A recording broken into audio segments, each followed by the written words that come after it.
नमस्कार, आप देख रहे हैं टीम मीडिया एक्सपर्ट। मैं प्रिया लेकर हाजिर हूं सीरीज क्या आप जानते हैं। दर्शकों, अपनी आज की सीरीज में हम आपको बताएंगे कुछ ऐसे तथ्यों के बारे में जिनका आपके लिए जानना बहुत ज़रूरी है। कई बार ये तथ्य हमारे जीवन से जुड़े होते हैं तो कई बार ये इतने ज़्यादा इम्पॉर्टेंट होते हैं कि हमारी प्रतियोगिता परीक्षाओं में भी पूछे जाते हैं। तो चलिए आज की सीरीज की शुरुआत करते हैं और आइए जानते हैं क्या है आज की इस सीरीज में।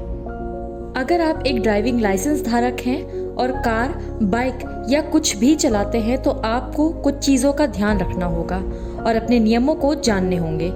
अक्सर देखा जाता है कि ट्रैफिक पुलिस, यूपी पुलिस या फिर जहां से भी आप बिलोंग करते हैं वहां की पुलिस बेवजह चालान काट देती है। अक्सर ऐसी खबरें भी सुनने को मिलती रहती हैं। अगर आपको नियमों का सही ढंग से पता होगा तो पुलिस ऐसा नहीं कर पाएगी और आप बेवजह के चालान से बच जाएंगे। तो चलिए जानते हैं सरकार ने ड्राइविंग लाइसेंस से रिलेटेड कौन से नियम बनाए हैं। गाड़ी के पेपर्स का फिजिकल वेरिफिकेशन जरूरी नहीं। अगर बात करें पहले रूल की तो सबसे पहला रूल ये लागू हो चुका है कि जितनी फिजिकल कॉपी थी, चाहे वो आपके ड्राइविंग लाइसेंस की हो या फिर आपके आरसी की हो या फिर आपका पोल्यूशन सर्टिफिकेट, इन सब पेपर्स की फिजिकल कॉपी रखना अब अनिवार्य नहीं है। आप गाड़ी के पेपर्स की डिजिटल कॉपी को सेंट्रल गवर्नमेंट के ऑनलाइन पोर्टल डिजिलॉकर और एम परिवहन पर रख सकते हैं। बता दें कि ट्रैफिक पुलिस के लिए भारत सरकार ने एक ऐसा सिस्टम बना दिया है कि जैसे ही वो आपके गाड़ी का नंबर या ड्राइविंग लाइसेंस का नंबर डालेंगे, वहां पर शो हो जाएगा कि गाड़ी के मालिक का क्या नाम है या फिर लाइसेंस की वैलिडिटी कब तक की है और पोल्यूशन और बीमा की अवधि भी कब तक की है। तो ये सारी डिटेल आपकी डिजिटल सेव हो जाएगी। पूरे देश में अब एक ही ड्राइविंग लाइसेंस मान्य होगा। अब अगर दूसरे रूल की बात करें तो अब पूरे भारत में एक ही ड्राइविंग लाइसेंस मान्य होगा। हालांकि ये नियम बहुत पहले ही आ चुका है, लेकिन अब इसे लागू कर दिया गया है। अभी तक क्या होता था कि अलग अलग राज्यों में अलग अलग ड्राइविंग लाइसेंस होते थे, वहाँ की सरकारें अलग अलग फॉर्मेट रखती थी, लेकिन अब पूरे भारत में एक जैसा ही ड्राइविंग लाइसेंस होगा। आरसी का फॉर्मेट भी पूरे भारत में होगा एक जैसा। तीसरे नियम की बात करें तो अब पूरे भारत में आरसी का फॉर्मेट एक जैसा ही रखा जाएगा। हालांकि कैसा फॉर्मेट होगा ये अभी तक बताया नहीं गया है, लेकिन जल्द ही फॉर्मेट जारी कर दिया जाएगा। साथ ही आपको बता दें कि ड्राइविंग लाइसेंस और आरसी का फॉर्मेट भी सेम होगा। जैसा कि अभी आपका ड्राइविंग लाइसेंस कार्ड के फॉर्म में होता था, वैसे ही अब आरसी भी होगा।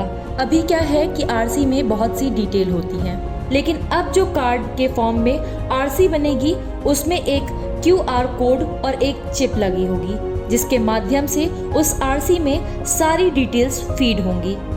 अब मान लीजिए कि कोई भी ट्रैफिक पुलिस चेकिंग करता है तो वह उस आरसी को अपने सिस्टम में स्कैन करेगा तो उसे सारी डिटेल्स शो हो जाएगी।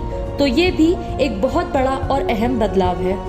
ड्राइविंग लाइसेंस होगा तभी खरीद पाएंगे गाड़ी। सरकार ने एक और अहम बदलाव करते हुए अब गाड़ी खरीदने के साथ ड्राइविंग लाइसेंस को अनिवार्य कर दिया है। मतलब ये है कि अब आप जब भी कोई नई गाड़ी खरीदने जाएंगे तो आपको जो आरसी मिलेगी उसके साथ आपका ड्राइविंग लाइसेंस अटैच होगा। तो अगर आपके पास ड्राइविंग लाइसेंस होगा तो ही आप गाड़ी खरीद पाएंगे। फोन हाथ में मिलने पर होगा चालान। फोन और ड्राइविंग को मिक्स करना अब भारी पड़ेगा। नए नियमों के मुताबिक रूट नेविगेशन या फिर किसी अन्य काम के लिए भी फोन का इस्तेमाल बहुत सावधानी से करना होगा। यदि गाड़ी चलाते समय आपके हाथ में फोन दिखता है तो चालान हो सकता है। चालान काटने वाले पुलिस अधिकारी की तस्वीर पोर्टल पर होगी अपलोड। अक्सर सुनने को मिलता है कि पुलिस ने बेवजह का चालान काट दिया या फिर नियमों के नाम पर पैसा ऐंठ लिया, लेकिन अब ऐसा करने वाले पुलिस कर्मियों की खैर नहीं होगी। सरकार ने गैर जरूरी चेकिंग को खत्म करने और ड्राइवरों को उत्पीड़न से बचाने के लिए पुलिस अधिकारी की तस्वीर और उसका पद पोर्टल पर अपलोड करेगी। अब जो भी पुलिस अधिकारी आपका चालान काटेगा तो उसके बारे में आप सारी डिटेल जान सकते हैं। सरकार के इस बदलाव से ट्रैफिक पुलिस और जनता के बीच पारदर्शिता रहेगी। तो ये थी जानकारी ड्राइविंग से जुड़े कुछ नियमों की। आज की इस सीरीज में आपने परिवहन और ड्राइविंग लाइसेंस से संबंधित चीज़ों को जाना। ऐसे और भी टॉपिक्स हैं जो हम आपके साथ शेयर करना चाहते हैं, लेकिन उसके लिए आपको हमारे चैनल को लाइक और सब्सक्राइब करना होगा। तो बने रहिए हमारे साथ, देखते रहिए टीम मीडिया एक्सपर्ट। धन्यवाद।